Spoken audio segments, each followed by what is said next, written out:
Hello friends, this is Dr. Gaurav Mehta from Lakshya Coaching Center, Jamnagar, Alumni Nirma University. તો friends આજે આપણે જે કરશું એ chapter છે મેટલ અને non metal.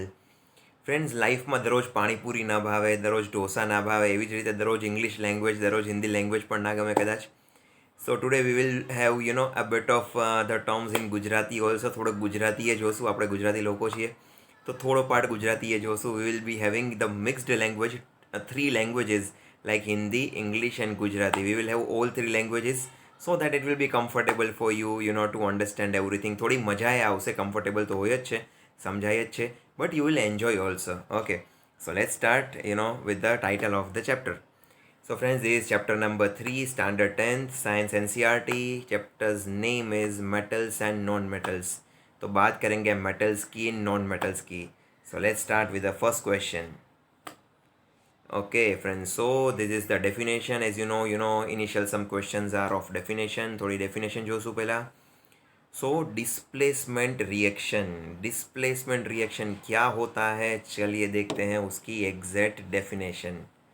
So friends, a reaction in which more reactive metal displaces less reactive metal, है ना, from its compound solution, it is called as displacement reaction. तो डिस्प्लेसमेंट रिएक्शन क्या है फ्रेंड्स, यहाँ पे देखिए कि डिस्प्लेस हो रहा है. देखिए डिस्प्लेस मतलब कि प्लेस जो है वो सेपरेट हो रहा है, प्लेस जो है वो चेंज हो रहा है ना. तो कौन चेंज कर रहा है या किससे चेंज हो रहा है ये? More reactive metal displaces less reactive metal, है ना. तो जो मोर रिएक्टिव मेटल होता है वो लेस रिएक्टिव मेटल को डिस्प्लेस कर देता है ना. किससे डिस्प्लेस कर देता है? From its compound in the solution. तो इसको बोलते हैं डिस्प्लेसमेंट रिएक्शन. जैसे कि मैं आपको सिंपल चीज़ बता दूं, है ना. जैसे कि कोको कोला का एक ग्लास है ना. कोको कोला भरी हुई है उसमें, लेकिन वो आधे घंटे से ओपन में रखी हुई है ना. ग्लास जो है वो ढका नहीं है, वो खुला है. तो अभी तो वो शरबत बन गया होगा, है ना. आधे घंटे में तो जो सारा उसका पावर था वो निकल गया होगा. अभी अगर आप उसमें नई बोतल ओपन करके कोको कोला डालेंगे तो क्या होगा फ्रेंड्स? Displacement reaction. क्या होगा फ्रेंड्स? देखिए, मोर रिएक्टिव मेटल डिस्प्लेस कर देंगे लेस रिएक्टिव मेटल को. यहाँ पे मेटल नहीं है वैसे ऑफकोर्स कोको कोला में, लेकिन होता क्या है कि फ्रेंड्स डिस्प्लेसमेंट वो होता है कि जहाँ पे ज़्यादा रिएक्टिव मेटल जो होते हैं, मोर रिएक्टिव मेटल्स, वो डिस्प्लेस करेंगे लेस रिएक्टिव मेटल्स को. किसके अंदर? सॉल्यूशन के अंदर, है ना. उसके कंपाउंड में से उसको डिस्प्लेस कर देंगे, तो इसको बोला जाता है डिस्प्लेसमेंट रिएक्शन. आई होप आपको याद रहा होगा. More reactive metal displaces less reactive metal. Okay, चलिए देखते हैं next question. Next is electrovalent compounds. तो चलिए देखते हैं कि इलेक्ट्रोवेलेंट कंपाउंड्स जो है वो क्या है. चलिए लेट्स सी द आंसर इसका. So friends, the compounds formed by transfer of electrons from a metal to a non metal, है ना. तो किसका ट्रांसफर हो रहा है friends? Transfer of electrons. Electrons का ट्रांसफर हो रहा है कहाँ से? मेटल में से नॉन मेटल के अंदर, है ना. तो इस तरह का ट्रांसफर होके जो कंपाउंड्स बनते हैं इनको बोला जाता है इलेक्ट्रोवेलेंट कंपाउंड्स, है ना. अभी मैं थोड़ा बेस में जाऊंगा, प्लेटफॉर्म में जाऊंगा, आपको बताऊंगा कि ये एक्चुअली इसको ऐसा क्यों बोलते हैं. देखिए, इलेक्ट्रोवेलेंट, है ना. वेलेंट मतलब क्या? वैलेंसी, है ना. इलेक्ट्रो मतलब इलेक्ट्रॉन्स. तो जैसे ही इलेक्ट्रॉन ट्रांसफ़र होके वैलेंसी जो है वो फील होती है, तो जो कंपाउंड बनता है उसको बोला जाता है इलेक्ट्रोवेलेंट कंपाउंड. देखिए दिया है यहाँ पे, they are ionic compounds. Ionic है क्यों? क्योंकि उसके ऊपर कोई चार्ज है ना. मतलब कि +1, +2, -1 etcetera. So these are the compounds formed by transfer of electrons. Electrons का ट्रांसफ़र हो रहा है कहाँ से? From a metal to non metal, है ना. देखिए पहला क्वेश्चन देखा था, उसमें क्या था? From high reactive to lower reactive. यहाँ पे क्या है? From metal to non metal. तो इसको बोलते हैं इलेक्ट्रोवेलेंट कंपाउंड. याद रखना है, electrovalent. Okay, these are ionic compounds. चलिए देखते हैं next one. Next is the small definition, ore. तो ओर क्या होता है, चलिए समझते हैं इसका आंसर. What is ore? देखिए, a mineral containing high percentage of particular metal, है ना, from which metal can be profitably extracted. देखिए, ये जो आप देख रहे हो है ना, ऐसा ही पत्थर निकलते हैं रो फॉर्म में ज़मीन के अंदर से, है ना। तो ज़मीन के अंदर में जो माइनिंग होती है, इसलिए बोला है मिनरल, है ना, माइनिंग करके निकाला गया है, मतलब कि बहुत ही ज़्यादा डिगिंग करके, है ना, वो अंदर से निकाला गया है कोई चीज़, तो वो रो फॉर्म में होता है। अभी ये जो रो फॉर्म में मैटर निकल रहा है, मिनरल निकल रहा है, उसमें क्या होता है फ्रेंड, कोई पर्टिकुलर मेटल का ज़्यादा प्रपोर्शन, ज़्यादा परसेंटेज होता है ना। कई बार कई सारे मेटल्स जो वो निकाले जाते हैं ज़मीन के अंदर से, है ना। तो कुछ स्पेसिफिक साइट्स होती है अर्थ में, है ना, जहाँ से कुछ पर्टिकुलर मेटल्स ही बाहर निकलते हैं, तो माइनिंग की प्रोसीजर ये होती है। तो ये जो चीज़ निकलती है ना, उसको बोला जाता है ओर, मतलब वो रो फॉर्म है। तो इसमें क्या होगा, high percentage of a particular metal, जैसे कि डायमंड्स की आप खदानें देख लो, डायमंड की माइनिंग्स देख लो, तो डायमंड्स की जो माइनिंग होती है उसमें से अगर बड़ा सा कोई ढेर निकलता है ना, जिसको बोला जाएगा ओर, तो उस ओर के अंदर से धीरे धीरे धीरे उसको कट करके तोड़ के क्या होगा, डायमंड्स के पार्ट्स निकलेंगे, है ना।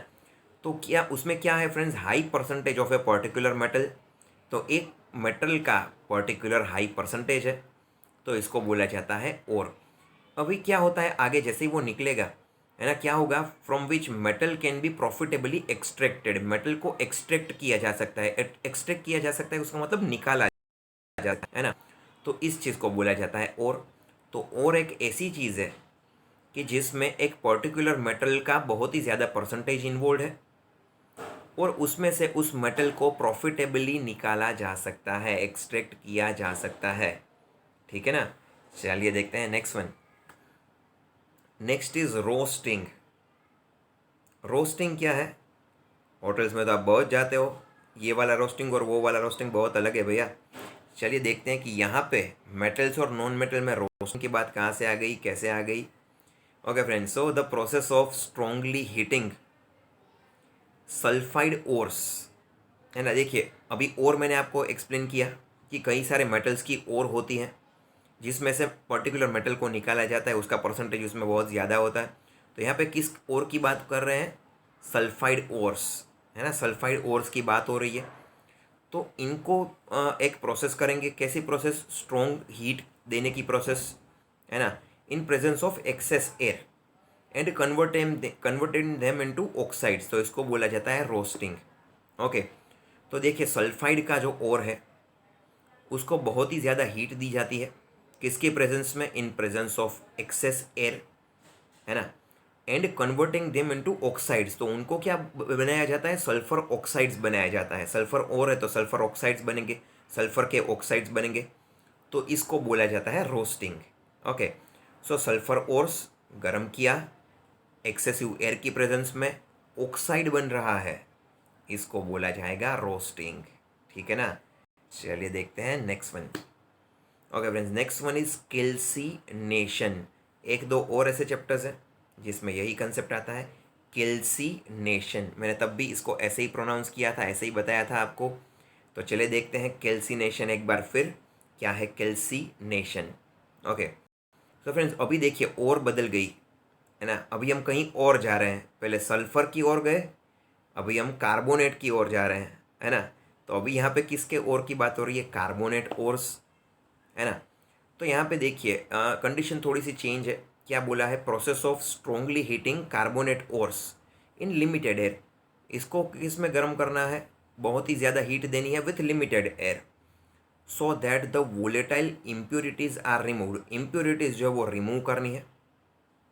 कन्वर्टिंग ओर्स इनटू ऑक्साइड्स, देखिए ऑक्साइड्स में तो कन्वर्ट करनी है, जो हम पहले भी करते थे, सल्फर ओर में जो किया था वही यहाँ पे भी कर रहे हैं हम, इजंट इट।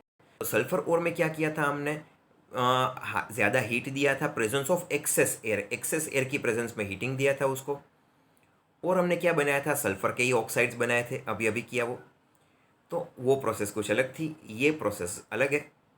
तो यहाँ पे क्या हो रहा है कि कार्बोनेट के और, कार्बोनेट की जो ओर्स हैं, है ना, जैसे वो ज़मीन में से बड़ा सा निकलता है, उसको एक्सेसिव हीट दे दिया with the limited air, air ज़्यादा नहीं, इम्प्योरिटीज रिमूव होती है, इम्प्योरिटीज वैसे वहाँ पे भी रिमूव होती है ना, वो वहाँ पे भी लिख सकते हो आप।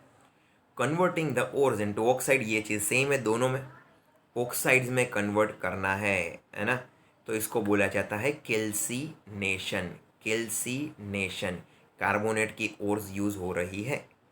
Let's have the next one. Next one is anode mud.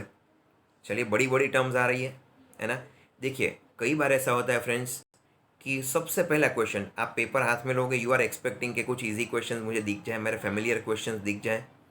दिखेगा क्या? Anode mud. What is anode mud? तो वो बंदा सोचता रहेगा कि चलो ये एनोड मड क्या है भैया, ये कहाँ से आ गया, है ना। ऐसा तो कुछ बात नहीं हुई थी, सिलेबस में देखा नहीं। तो कई बार ऐसे क्वेश्चन जो है वो पहले ही क्वेश्चन आ जाते हैं।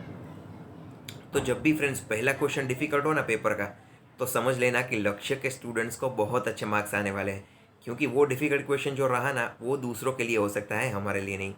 वैसे मैं हमेशा बोलता हूँ कि हमारे स्टूडेंट्स को बाहर जाके ही पता चलता है कि पेपर जो था वो डिफिकल्ट था। जब तक वो पेपर देते हैं ना उनको ईजी रहता है, बाहर जाके पता चलता है कि अच्छा ये पेपर डिफिकल्ट था, अच्छा ठीक है चलो कोई बात नहीं।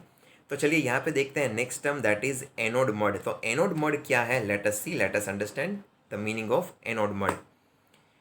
Okay, so friends in electrolyting refining, तो इलेक्ट्रोलाइटिंग रिफाइनिंग हो रही है। यहाँ पे क्या होगा कि इनसोल्यूबल इम्प्योरिटीज़ निकलती है। देखिए इलेक्ट्रोलाइसिस जो होता है, इलेक्ट्रोलाइसिस होता है, आपको पता है कि जो इलेक्ट्रोलाइटिक प्रोसेस है, मतलब कि पॉजिटिव नेगेटिव कैथोड एनोड, इन सारे इलेक्ट्रोलाइटिक करंट से चीज़ों को सेपरेट किया जाता है। तो इसमें क्या होता है फ्रेंड्स, कुछ इनसोल्यूबल इम्प्योरिटीज़ होती है। कैसी इम्प्योरिटीज़ है कि जो सोल्यूबल नहीं होती है ना, वो लिक्विड जो है उसके अंदर वो सोल्यूबल नहीं होगी, तो वो कहाँ पे रहेगी। जैसे कि देखिए वो इम्प्योरिटीज़ कौन सी है, गोल्ड, सिल्वर, प्लेटिनम। चलिए ये तो बात हो गई ज्वेलरी की, है ना, ऐसे बनती है ये चीज़ें, है ना। तो क्या होता है, ये इनसोल्यूबल इम्प्योरिटीज़ है, ये ऐसी इम्प्योरिटीज़ है कि जो इनसोल्यूबल है ना। तो ये कहाँ पे सेटल होती है, they are settled at the bottom of the anode. तो एनोड जो है, एनोड चार्ज के बॉटम में ये इम्प्योरिटीज़ जो है वो इकट्ठा होती है। मैं यहाँ पे मार्क करूँगा, आईटी टीम को बोलूँगा कि इनको थोड़ा जूम करके दिखाया जाए हमारे स्टूडेंट्स को, ताकि उनको पता चले कि एग्जैक्ट जो है वो क्या चीज़ हो रही है। देखिए ये एनोड है, आप देख सकते हो यहाँ पे लेफ्ट हैंड साइड पे एनोड है ना। तो एनोड जो यहाँ पे कॉपर का है ना, Cu। तो नीचे आप देख सकते हो, देखिए एनोड मड लिखा हुआ होगा यहाँ पे, है ना, जो ब्लू कलर का डार्क ब्लू कलर में है वो है एनोड मड। तो होता क्या है फ्रेंड्स कि इलेक्ट्रोलाइसिस जो प्रोसेस हो रही है उसमें कुछ इनसोल्यूबल इम्प्योरिटीज़ हैं। ये सारी इम्प्योरिटीज़ कहाँ पे इकट्ठा होगी फ्रेंड्स, एनोड के बिल्कुल नीचे।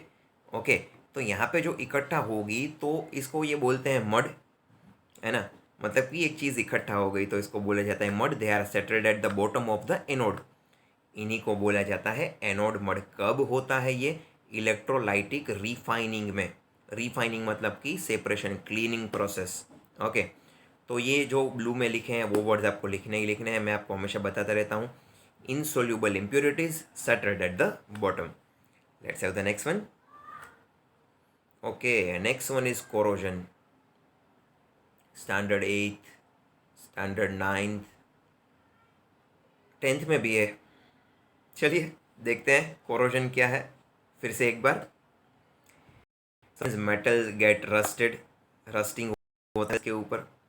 When it is expose to water, air and moisture, पानी उसमें टच होता है, जो एयर का मॉइस्चर है वो होता है पानी, एयर है, मॉइस्चर है, for the longer period of time, जब भी ये लंबे टाइम तक चलता है तो होता है फ्रेंड्स रस्टिंग, है ना। तो इसको बोला जाता है मेटल कोरोजन, है ना। चलिए देखते हैं next one. Next is alloy. अभी इसको मैं फ्रेंड्स इस चैप्टर का बहुत ही इंपॉर्टेंट क्वेश्चन मानता हूँ। व्हाट इज़ एलॉय, क्या बोलेंगे, डिफाइन एलॉय। वैसे आप जामनगर में रहते हो, आपसे बात कर रहा हूँ मैं फ्रेंड्स, जामनगर में रहते हो, आपको पता होना ही चाहिए कि एलॉय क्या है, क्योंकि जामनगर जो है वो पूरे वर्ल्ड में एलॉयज़ के लिए जाना जाता है ना। चलिए बताता हूँ अगर आपको नहीं पता तो। So friends, the homogeneous mixture of two or more metals or a metal or a non metal is called an alloy. पहले तो कैसा मिक्सचर है, होमोजीनस मिक्सचर है। होमोजीनस मतलब कि आप उस एक दूसरे में मिक्स हो जाएंगे, एक कंपाउंड बन रहा है। होमोजीनस मिक्सचर किसका मिक्सचर, दो या दो से ज़्यादा मेटल्स का, सिर्फ मेटल्स ही एक दूसरे के साथ मिक्स हो रहे हैं और एक मिक्सचर बन गया। या फिर एक मेटल भी ले लिया, एक नॉन मेटल भी ले लिया, दोनों को मिक्स किया, होमोजीनस मिक्सचर बनाया। इसको बोला जाता है एलॉय। तो सिंपली आप देखो तो एलॉय जो है ना वो कोई क्लीन सिंगल मेटल नहीं है, वो दोनों का मिक्सचर है या तीन चीज़ों का मिक्सचर हो सकता है ना। मेटल मेटल का मिक्सचर तो टू और मोर मेटल्स, या फिर मेटल एंड नॉन मेटल का मिक्सचर। कैसा मिक्सचर? होमोजीनस। जैसे ही होमोजीनस वर्ड आता है तो आपको एक मार्क मिलता है। तो इस मिक्सचर को बोलते हैं एलॉयज़। अभी फ्रेंड्स एलॉयज़ को बोलते हैं ब्रास भी। आपको पता होगा ब्रास इंडस्ट्रीज़ जो है जामनगर की, वो पूरी दुनिया में मशहूर है फ्रेंड्स, पूरी दुनिया में, है ना। तो जो ब्रास पार्ट इंडस्ट्रीज़ है हमारी, वो एलॉयज़ पे ही तो चलती है ना। कई सारे एलॉय प्रोडक्ट्स होते हैं, जैसे कि डोर हैंडल्स होते हैं, है ना। तो डोर हैंडल जो है वो आप देखते हो कि कोई एल्यूमिनियम का नहीं होता, सिर्फ कॉपर का नहीं होता, मिक्सचर होता है उसका, है ना। तो गोल्डन कलर के, सिल्वर कलर के अलग अलग मेटल्स बनते हैं, जामनगर में ही तो बनते हैं। Be proud of it.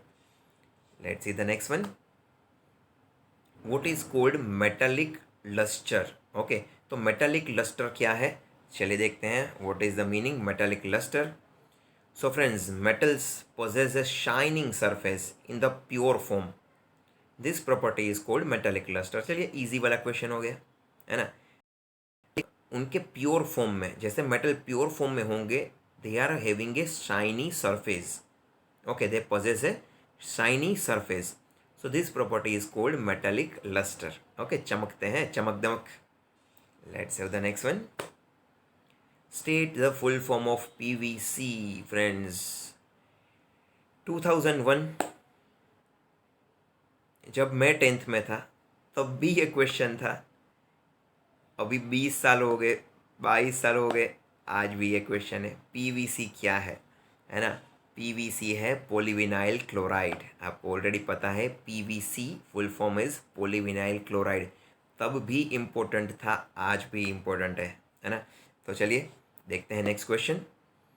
Give an example of metal and non metal existing in liquid state. Metal liquid में, लिक्विड स्टेट में है ऐसा मेटल कौन सा है? आपने देखा भी है, आपके घर में भी है ये शायद। चले देखते हैं, दोनों आंसर दिखाता हूँ मैं आपको। So friends, mercury is the metal which is liquid metal. Okay, so metal है वो आपके थर्मोमीटर में है, होगा ही आपके घर पे। और जो लिक्विड नॉन मेटल है वो है ब्रोमीन। ओके, सो ब्रोमीन जो है Br जिसको बोलते हैं सिंबल में, वो है friends non metal liquid. Okay, याद रखिएगा, बहुत ही important question. Let's have the next one friends. Which metals will melt if you keep them on your palm? चलिए, हाथों में रखेंगे तो पिघल जाएंगे, ऐसे डेलिकेट मेटल्स कौन से हैं? चलिए देखते हैं इसका answer. Friends, answer is gallium and caesium. Gallium and caesium. Okay, so Ga&Cs एक आंसर है गैलियम, एक है केजियम। देखिए, ये भी एक ऐसा ही क्वेश्चन है। अगर ये क्वेश्चन पूछा ना तो आपकी स्कूल में 80% लोगों को नहीं आएगा ये, है ना। क्योंकि आपने वीडियो में देखा है, अभी मैंने आपको यहाँ पे देखिए एनिमेटेड भी को दिखाया है। तो गैलियम और सीजियम, यही दो ऐसे मेटल है। आप इसका जो मार्क, ये मार्क जो आपको मिलेगा ना फ्रेंड्स, ये एक मार्क का सेटिस्फेक्शन है ना, वो 10 मार्क जितना है। आपको लगेगा कि यस, सिर्फ मुझे ही ये आता है, and that is the satisfaction which we feel our Lakshya students must have. वो हमारे लक्ष्य के स्टूडेंट्स के पास ये सेटिस्फेक्शन होना ही चाहिए। चलिए देखते हैं next one. What is an amphoteric oxide? तो एम्फोटेरिक ऑक्साइड क्या है? Let us understand amphoteric oxide. So friends, metal oxide which reacts with both acid as well as base, है ना, to produce salt and water. Salt and water produce होते हैं, आपको already पता है। Is known as amphoteric oxide. Ampho मतलब कि to, है ना, और टेरिक है ना, मतलब कि रिएक्शन। तो एम्फोटेरिक ऑक्साइड मतलब कि दोनों के साथ रिएक्ट करते हैं, ऐसे ऑक्साइड्स की बात हो रही है ना। मेटल के ऐसे ऑक्साइड्स की जो दोनों के साथ रिएक्ट करेंगे, acid as well as base. क्या प्रोड्यूस होता है? Salt and water. ये तो क्लियर ही है, आपको पता ही है। इसको बोला जाएगा amphoteric oxide. Let's have the next one. Which metals react violently with cold water? अगर ठंडे पानी में डाल दिए आपने इस मेटल्स को तो सीधा होगा धमाका, है ना, वायोलेंटली रिएक्ट करते हैं कोल्ड वाटर के साथ, है ना। क्यों? क्योंकि कुछ केमिकल रिएक्शन होता है उनके बीच में। तो चलिए दिखाता हूँ मैं। एक तो मैंने प्रैक्टिकल भी किया है फ्रेंड्स, अगर टाइम मिला तो मैं आपको लक्ष्य में ये चीज़ ज़रूर करवाऊँगा, प्रैक्टिकली करवाऊँगा, बड़ा मज़ा आएगा। तो फ्रेंड्स, सोडियम एंड पोटेशियम ये ऐसे मेटल्स है फ्रेंड्स कि जो कोल्ड वाटर के साथ वायोलेंटली रिएक्ट करते हैं। मतलब कि सोडियम का अगर छोटा सा भी पीस, बहुत ही छोटा सा, है ना, एक हमारे शर्ट के बटन जितना भी पीस ले लिया आपने, अगर उसको आपने पानी के अंदर डाला तो वो वायोलेंटली रिएक्ट करेगा, है ना। मतलब कि वो थोड़ा ब्लास्ट जैसा एक उसका स्ट्रक्चर जो है वो टूट जाएगा, है ना। तो सोडियम में हमने ये बहुत किया है निरमा में, है ना। तो हम मस्ती भी बहुत करते थे निरमा में, हमारी लेबोरेटरी में बहुत सारे एक्सपेरिमेंट्स होते थे, दवाइयाँ कैसे बनाई जाती है, टेबलेट, सिरप, इंजेक्शंस, ये सारी चीज़ें हम करते थे वहाँ पे। इसीलिए साइंस है मेरे दिल में। Okay friends, so sodium and potassium ये जो मेटल्स हैं वो वायलेंटली रिएक्ट करते हैं कोल्ड वाटर के साथ। अगर टाइम मिला तो ये ज़रूर करवाएंगे, हम आपको दिखाएंगे कि कैसे चीज़ें होती है, इंटरेस्टिंग है वो। Okay, next one is what is N aqua regia. Aqua regia क्या है? चलिए देखते हैं एक्वा रेजिया क्या है। ए फ्रेशली प्रिपेयर्ड ए फ्रेशली प्रिपेयर्ड मिक्सचर, किसका मिक्सचर है friends? Concentrated hydrochloric acid and concentrated nitric acid, दोनों कॉन्सेंट्रेटेड, है ना, ऐसे मतलब कि जिसमें से धुआं निकल रहा है, concentrated HCl hydrochloric acid and nitric acid, okay, HNO3। तो इनके रेशियो को मिक्स किया है 3:1 में, हाइड्रोक्लोरिक एसिड 3, नाइट्रिक एसिड 1। इसको बोला जाता है एक्वा रीजिया। ओके, तो इनको बोला जाता है एक्वा रीजिया। यहाँ पे आपको वो प्रैक्टिकली भी दिखाया गया है, इसकी इक्वेशन भी आप देख सकते हो। वैसे मिक्सचर कैसा होना चाहिए? फ्रेशली प्रिपेयर्ड, ऐसा नहीं कि बना के रख दिया है 2 दिन बाद यूज़ करेंगे, नहीं। तो एक्वा रेजिया की ज़रूरत जहाँ पे भी एक्सपेरिमेंट्स में होती है, उसको कैसे बनाया जाता है? फ्रेशली बनाया जाता है। So freshly prepared mixture of concentrated HCl and concentrated HNO3 hydrochloric acid, nitric acid, ratio important है 3:1। चलिए देखते हैं next one. State one use of anhydrous calcium chloride. Okay, anhydrous मतलब कि जिसमें पानी नहीं है, ड्राई है वो।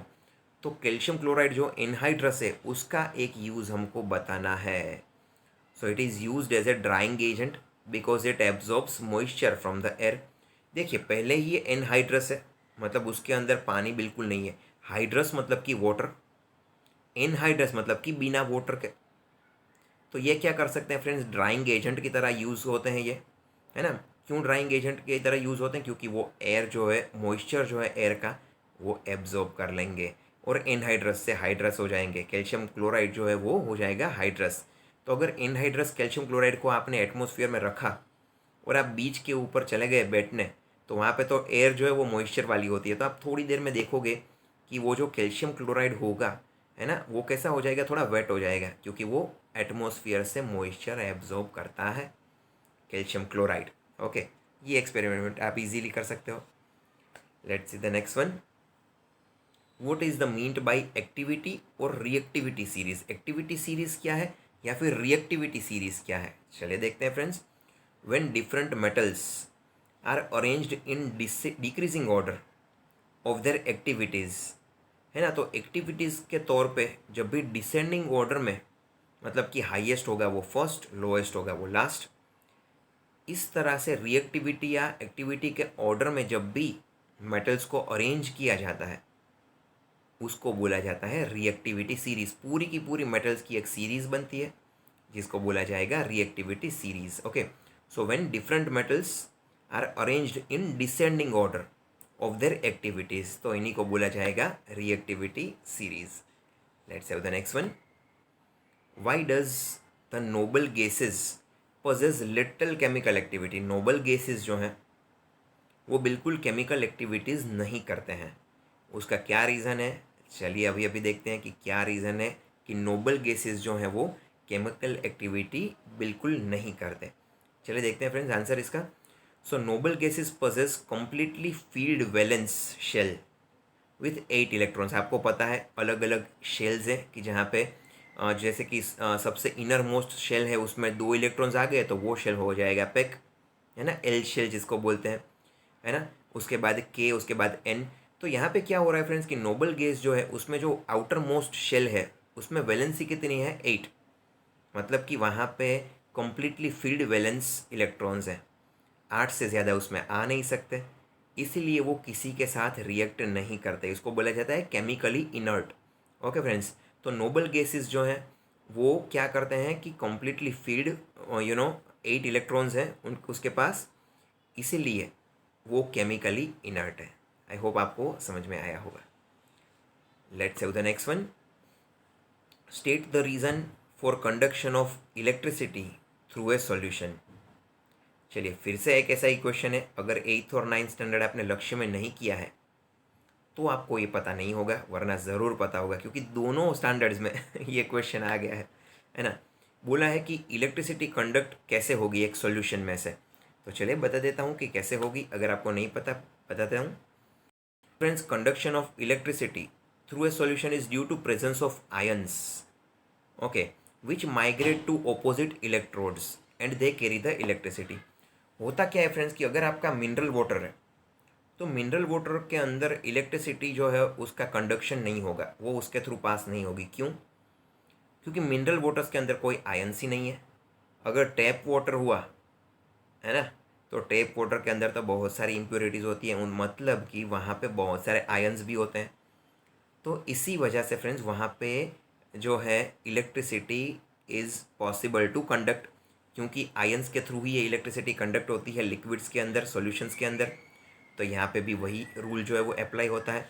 तो अगर कंडक्शन ऑफ इलेक्ट्रिसिटी आपको करना है तो क्या होना चाहिए, presence of ion is must, क्योंकि ये जो आयन होंगे वो ऑपोजिट नोड्स की तरफ जाएंगे, ऑपोजिट इलेक्ट्रोड्स की तरफ जाएंगे, तभी इलेक्ट्रिसिटी जनरेट होगी। Okay, let's have the next one, in which forms are the metals obtained from the earth's crust.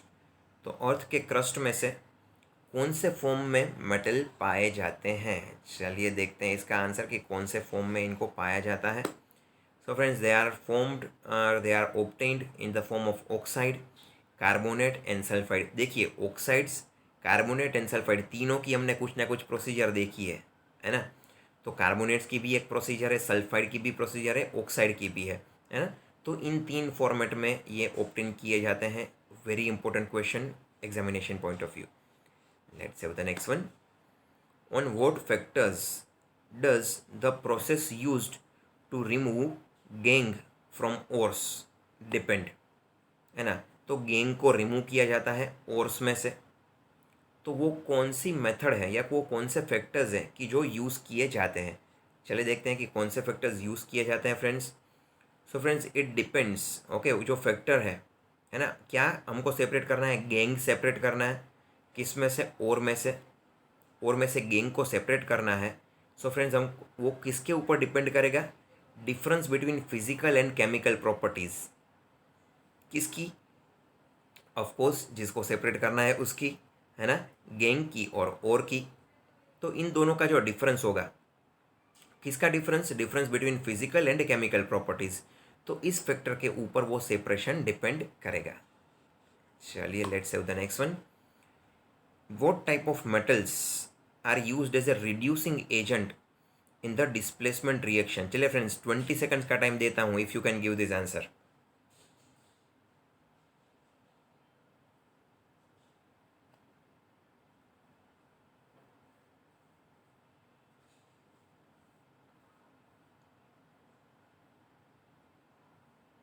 चलिए फ्रेंड्स, कौन से मेटल्स को यूज़ किया जाता है as a reducing agent displacement reaction के अंदर।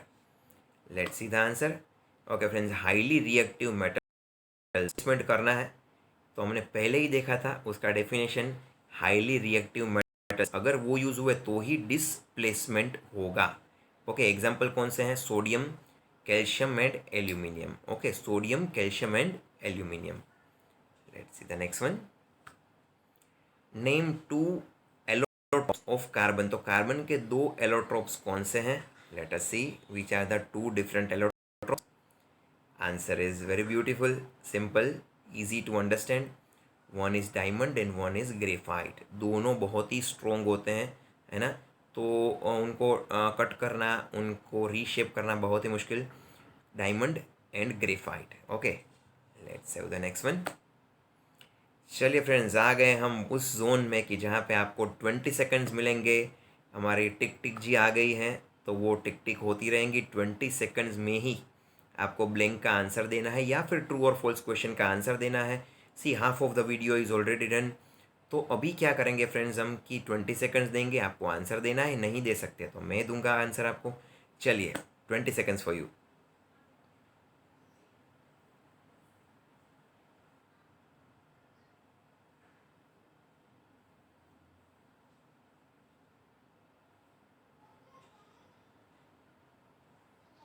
Okay friends, let's save the answer. तो आयोडीन जो है वो क्या है?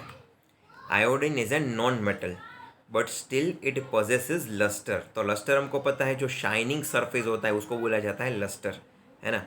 तो फ्रेंड्स, यहाँ पे क्या हो रहा है, देखिए कि आयोडीन जो नॉन मेटल है, लेकिन फिर भी वो एक ऐसी कैरेक्टरिस्टिक्स पोजेस करता है जिसको बोला जाता है लस्टर।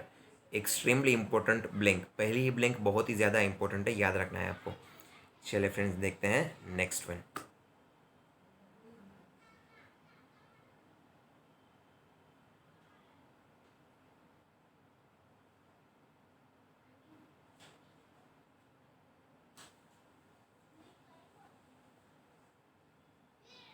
चलिए फ्रेंड्स, डायमंड्स एंड ग्रेफाइट किसके एलोट्रॉप्स हैं? इसमें तो 20 सेकंड्स की भी ज़रूरत नहीं है, कार्बन के एलोट्रॉप्स हैं। हमने ऑलरेडी अभी अभी देखा है कि दो एलोट्रॉप्स कौन से हैं। This is just the reverse question, I hope आपको याद होगा। चलिए देखते हैं नेक्स्ट वन।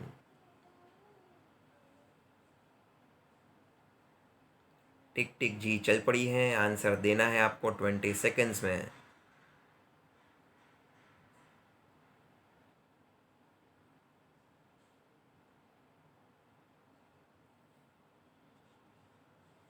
चलिए देखते हैं इसका answer. Metals form basic oxide, वो है एम्फोटेरिक भी।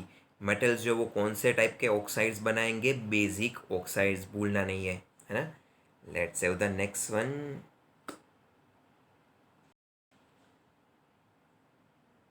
चलो, કોપર ડાયોક્સાઇડનો કલર પૂછે છે, બહુ ઇઝી ક્વેશ્ચન છે। Copper dioxide,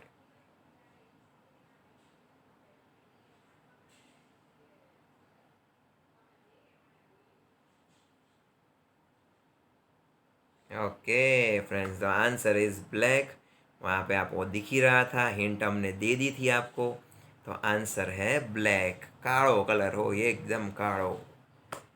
let's save the next one.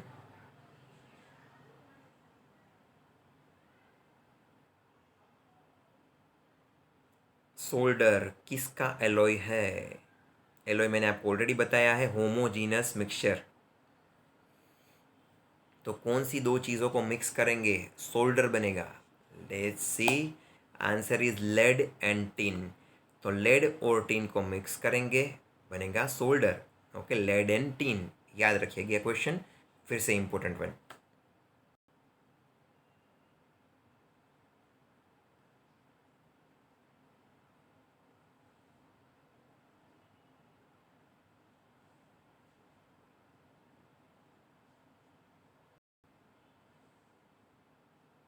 चलिए friends, conductivity, melting points alloys के क्या होंगे? प्योर मेटल्स से कम होंगे, है ना। वो नहीं है, प्योर मेटल्स के मेल्टिंग पॉइंट या फिर कंडक्टिविटी ज़्यादा होगी, एलोइस की ये सारी प्रॉपर्टीज़ कम होंगी। Okay, less.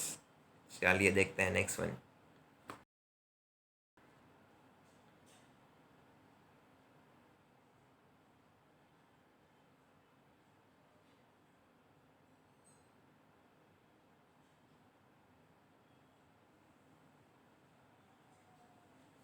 3, 2, 1, let's save the answer. तो फ्रेंड्स, रिएक्टिविटी सीरीज के बॉटम में जो है, सबसे नीचे, वो कितने रिएक्टिव होंगे? Less reactive. हमने देखा था कि वो डिसेंडिंग ऑर्डर में अरेंज की है ना, उसको बोलेंगे ये एक्टिविटी या रिएक्टिविटी सीरीज, है ना।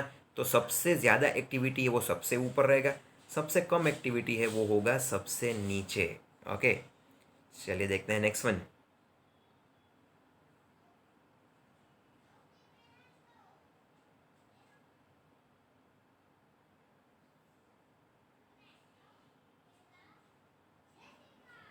चले friends, be quick in answering the question. आपको बोलना है, दूसरों से पूछना है आंसर, दूसरे जो बोले वो बोलना है, लेकिन चुप नहीं रहना है ना। तो चलिए, वो सारी इम्प्योरिटीज़ को क्या बोला जाता है फ्रेंड्स? गेंग बोला जाता है, गेंग। वैसे भी गेंग जो है वो इम्प्योरिटीज़ ही होती है ना। उनका सफाया ही होता है, आज नहीं तो कल। तो चलिए देखते हैं next one.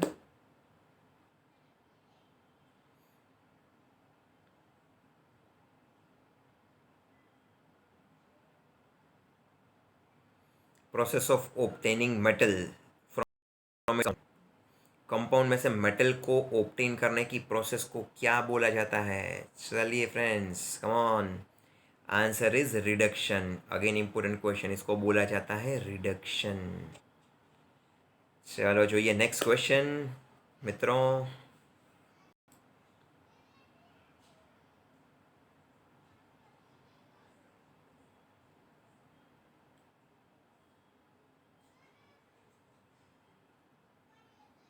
Okay friends, I'm giving you some seconds more for this question.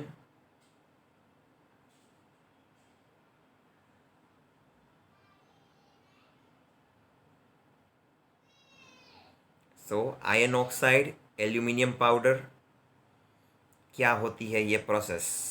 Let's have the answer friends. It is thermite process. Okay, so the name of the process is thermite process. याद रखना, important blank. Let's have the next one. Sulphur molecule. चलिए, बहुत ही easy question. Sulphur molecule क्या है?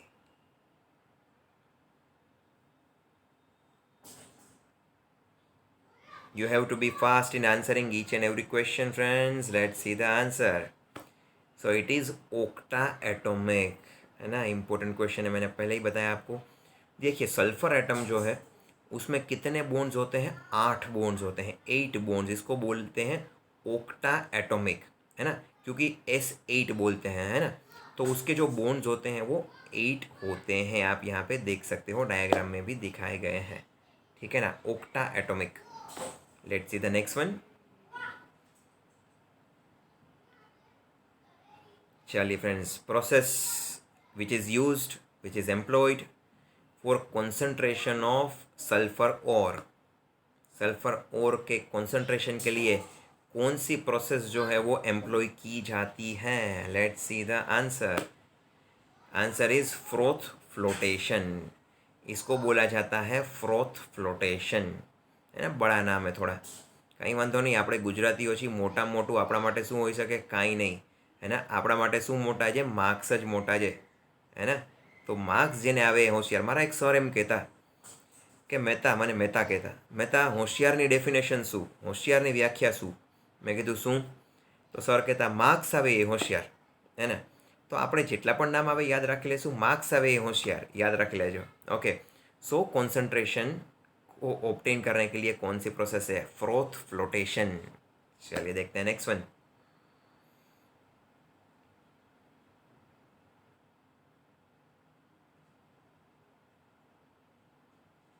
Main ore of copper कौन सा है?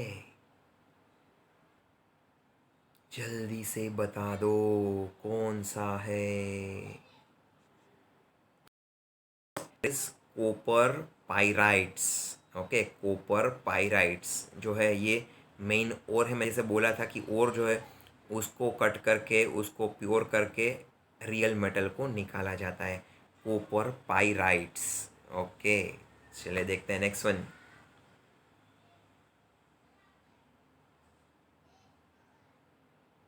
Electrolytic refining. Electrolytic refining process मैंने दिखाई थी आपको। इम्प्योर मेटल्स, उसको कैसे यूज़ किया जाता है? इट इज़ यूज्ड एज, और आंसर इज एनोड। ओके, तो इम्प्योर जो होती है चीज़ उसको कहाँ पे इकट्ठा किया जाता है? इकट्ठा किया जाता है एनोड के ऊपर। ओके, आपको ऑलरेडी पता है, हमने देखा था कि एनोड मड था एक आंसर कि जैसे गोल्ड सिल्वर, ये जो इम्प्योरिटी, प्लेटिनम इम्प्योरिटी हो गई, वो एनोड के नीचे जो है वो इनसोल्यूबल होगी, वो इकट्ठा होती है। Anode is the answer. Very easy question. Let's have the next one. चलिए फ्रेंड्स, क्विकली देखेंगे कुछ ट्रू और false questions. Let's start with the first one.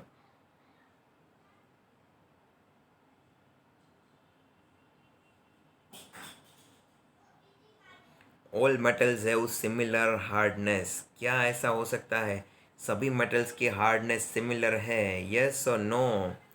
Friends, false, false. क्या सभी फैकल्टीज डॉक्टर गौरव मेहता हो सकते हैं? क्या सभी क्लासेस लक्ष्य हो सकते हैं? तो सभी मेटल्स कैसे सिमिलर हार्डनेस रख सकते हैं? कुछ भी सिमिलर नहीं होता भैया, सभी मेटल्स अलग अलग है। अगर सिमिलर होते तो हम पढ़ते ही क्यों, है ना? चलिए देखते हैं नेक्स्ट वन।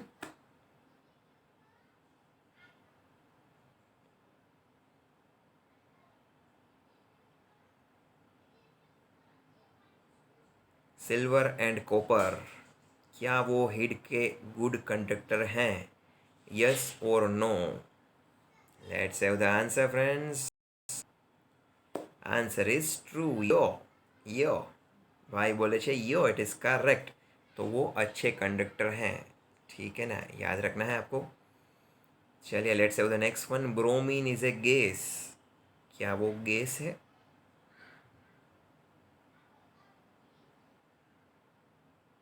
बताइए बताइए, सोचो सोचो, थोड़ું વિચારો, દિમાગ ઉપર જોર લગાવો, આન્સર લઈ આવો। Answer is false friends, bromine is a non. आपको याद होगा कि हमने एक क्वेश्चन, नॉन मेटल लिक्विड कौन सा होता है, वो था ब्रोमीन। आपको याद होगा, it is not a gas. हो तो याद આવી જ जात। चलो देखते हैं नेक्स्ट क्वेश्चन।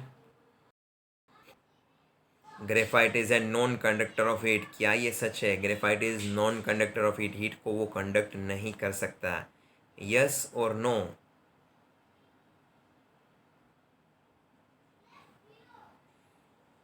चलिए देखते हैं इसका answer. It's about graphite, it is false, it is a conductor of heat. Graphite जो है वो कार्बन का ही एक फॉर्मेट है, तो वो कंडक्टर ऑफ हीट है। यहाँ पे बोला था नॉन कंडक्टर, तो हमने बोला नो, फॉल्स है। चलिए देखते हैं next one. Lithium, sodium, potassium can be cut with the knife, चलिए नाइफ से कट कर सकते हैं इसको, क्या ये सच है? चलिए देखते हैं बहुत ही जल्दी इसका answer friends. The answer is true, it is correct, है ना। सोडियम मैंने आपको ऑलरेडी बताया, जो हाईली रिएक्टिव है पानी के साथ, उसको कट किया जा सकता है नाइफ से भी। वो ऐसा मेटल है कि जो सॉफ्ट मेटल है। ये भी एक ऐसा क्वेश्चन कि जो पहले से भी आ गया है, हमने पहले के चैप्टर्स में भी इसको देखा है। चलिए देखते हैं next question. Non metallic elements that dissolve water to form acidic oxide, क्या ये चीज़ सच है? जो नॉन मेटालिक एलिमेंट्स है वो पानी के अंदर डिजोल्व हो जाते हैं, क्या बनाते हैं? Acidic oxide. क्या एसिडिक ऑक्साइड बनता है अगर नॉन मेटल्स को डिजोल्व किया गया पानी के अंदर? तो friends answer is correct, acidic oxides बनते हैं। नॉन मेटल्स जो वो एसिडिक ऑक्साइड बनाते हैं, और जो मेटल्स है वो बेसिस बनाते हैं, है ना। बेसिस वाला क्वेश्चन हमने पहले भी देखा है। Answer is true. Let's say next 6 questions, last 6 questions. Magnesium Burns with dazzling blue flame, तो ब्लू फ्लेम से मैग्नीशियम बर्न होता है, क्या ये चीज़ सच है या नहीं, हाँ या ना? Answer is false, answer is false. चलिए याद रखना है, इंपॉर्टेंट क्वेश्चन बोर्ड का पूछा गया है, ऐसा ये क्वेश्चन है। Let's have the next one.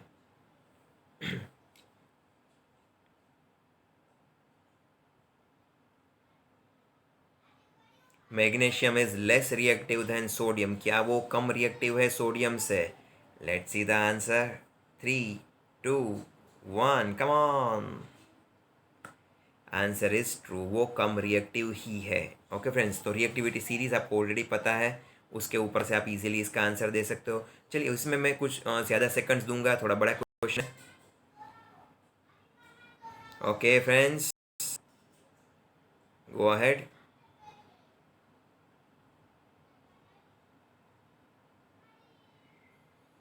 Magnesium does not react with cold and hot water, magnesium जो है वो कोल्ड और हॉट वाटर के साथ रिएक्ट नहीं करता है, बट वो किसके साथ रिएक्ट कर सकता है? But it reacts with steam to form the metal oxide and hydrogen gas, वो स्टीम के साथ रिएक्ट कर सकता है, वाटर के साथ रिएक्ट नहीं कर सकता, क्या ये सच है? बिल्कुल सच है फ्रेंड्स, इसीलिए वो स्पेशल है ना। मैग्नीशियम की स्टडी हमें करती है क्योंकि वो अलग है ना, कुछ डिफरेंट चीज़ है जो उसके साथ इन्वॉल्व है। पानी के साथ रिएक्ट नहीं करता, वेपर के साथ रिएक्ट करता है। चलिए ठीक है, let's see the next. Gold and platinum do not dissolve in aqua regia. Aqua regia में गोल्ड एंड प्लेटिनम जो है वो डिजोल्व नहीं होते हैं। एक्वा रीजिया हमने ऑलरेडी देख लिया है कि क्या है। क्या गोल्ड एंड प्लेटिनम उसमें डिजोल्व होते हैं या नहीं होते हैं? यहाँ पे बोला है नहीं होते हैं, तो answer is false. In aqua regia gold will dissolve, वो डिजोल्व हो जाएगा। Let's say the next one, last 3 questions. Okay friends, यहाँ पे पूछ रहे हैं रिएक्टिविटी, तो रिएक्टिविटी जो है वो डिक्रीज हो रही है, इसी ऑर्डर में डिक्रीज हो रही है, मैग्नीशियम, एल्यूमिनियम एंड जिंक। क्या ये सच्ची सीक्वेंस है? क्या इसी तरह से वो डिक्रीज होगी? यस और no? Answer is true, magnesium, aluminium, zinc is the correct answer. सच है वो बात। Let's see the next one. अभी पूछ रहे हैं कॉपर का। Copper reacts with dilute hydrochloric acid, it reacts with dilute HCl।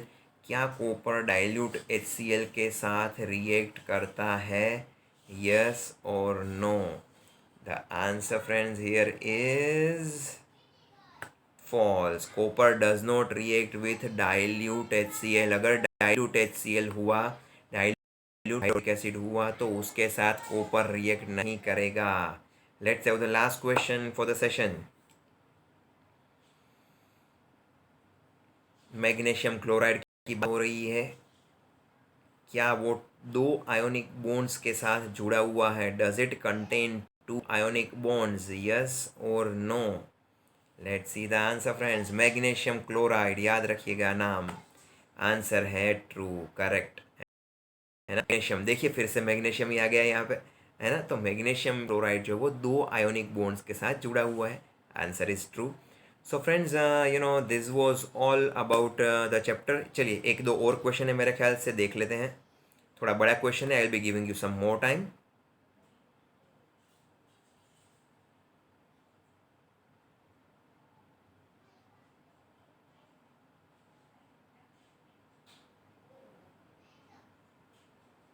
चलिए, आयोनिक कंपाउंड किसको बोला जाता है ना। अगर इलेक्ट्रॉन ट्रांसफर हो जो कंपाउंड्स बनते हैं, क्या इनको आयोनिक कंपाउंड्स बोला जाता है? उनको इलेक्ट्रोवेलेंट कंपाउंड्स भी बोलते हैं। क्या ये बात सच है? It because of the transfer of electrons, electron transfer से ये बॉन्ड जुड़े हुए होते हैं क्या? So answer is true, it is definitely yes, they are connected with the bonds which is made using the transfer of electrons। चलिए देखते हैं एक और question. Electrovalent compounds are soluble in kerosene and petrol। क्या ये चीज़ सच है कि वो पेट्रोल में और केरोसिन में सोल्यूबल है ना। अगर उन उसको डाला गया, इलेक्ट्रोवेलेंट कंपाउंड को उनके अंदर डाला गया तो वो सोल्यूबल हो जाएंगे। Let's see the answer. Answer is false. अरे भैया ऐसे कैसे सोल्यूबल हो जाएंगे? नहीं होंगे सोल्यूबल, है ना। Answer is definitely false here. So friends, that was the last question. This was all about our chapter metals and non metals. I hope आपने एंजॉय किया होगा, मजा આવી હશે તમને। That's it from doctor Gaurav Mehta today. Thank you.